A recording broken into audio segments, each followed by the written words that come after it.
इतना झूठ बोला है एक के बाद दूसरा, और मुझे समझ में नहीं आता कि एक के बाद दूसरी बार कोई व्यक्ति कैसे इतना झूठ बोल सकता है। और राहुल गांधी जी ने तो नए रिकॉर्ड बना दिए झूठ बोलने के और भारत के अपमान करने के। राहुल गांधी जी ने विदेश जाकर सिखों के बारे में जो टिप्पणी की कि सिख समुदाय पगड़ी नहीं पहन सकता, कड़ा नहीं पहन सकता, कृपाण नहीं लगा सकता, गुरुद्वारे नहीं जा सकता।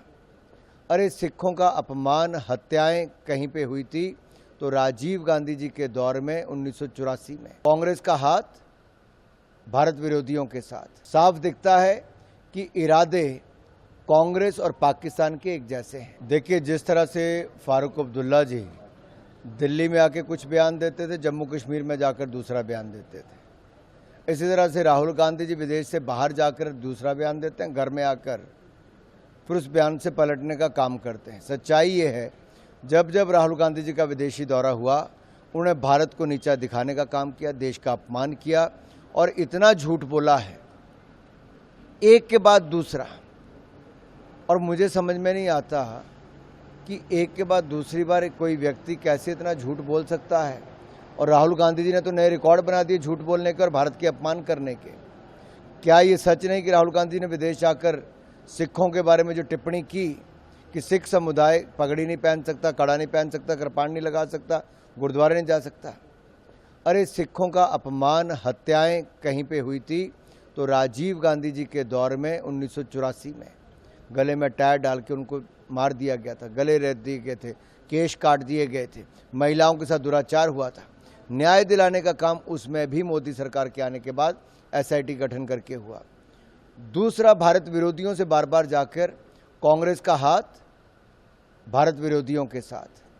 जिन जिन से इनकी मुलाकात हुई, चाहे चीन में जाकर हुई, भारत के अंदर चीन के अधिकारियों से हुई, या अमेरिका में जाकर अमेरिका के उस सांसद से जो भारत के खिलाफ लगातार एजेंडा खोल के रखती हैं और पाकिस्तान प्रेम उनमें दिखता है।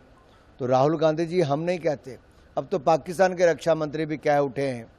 साफ दिखता है कि इरादे कांग्रेस और पाकिस्तान के एक जैसे हैं, एक जैसी सोच है, लक्ष्य एक जैसा है। दिल्ली को आतिशी के रूप में नए मुख्यमंत्री मिल रहे हैं, आपकी क्या? मेरी शुभकामनाएं। बीजेपी कह रही है रिमोट कंट्रोल से सरकार चलेगी।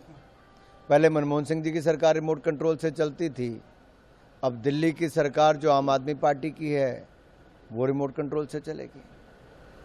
हिमाचल में जो प्रवासी आ रहे हैं बाहर से, उनको लेकर के प्रदेशवासियों में काफ़ी रोष है, जगह जगह प्रदर्शन हो रहे हैं। लोगों का मानना है कि उनकी प्रॉपर वेरिफिकेशन नहीं हो रही है और बिजनेस इफेक्ट हो रहा है। देखिए, एक नहीं अनेक ऐसे मामले आए हैं और वहाँ पे सबूत भी सामने आए। एक एक आधार कार्ड के ऊपर 15 लोगों की दुकानें चल रही हैं, अलग अलग काम हो रहे। अगर इस तरह के बातें अगर मीडिया, सोशल मीडिया में चल रही हैं तो सरकार क्या कर रही है? सरकार को पूरे हिमाचल के हर जिला में पूरी गहराई से इसकी जांच करनी चाहिए कि इस तरह की घटनाएं और कहां कहां पर हो रही हैं, इस तरह के झूठे प्रमाण पत्र कहां कहां बने हैं और जो बने हैं उनके खिलाफ क्या कड़ी कार्रवाई कर रहे हैं। बनाने वाले के खिलाफ भी, जो अधिकारी कर्मचारी है और जिसने बनाया है, इन दोनों के खिलाफ कड़ी कार्रवाई होनी चाहिए।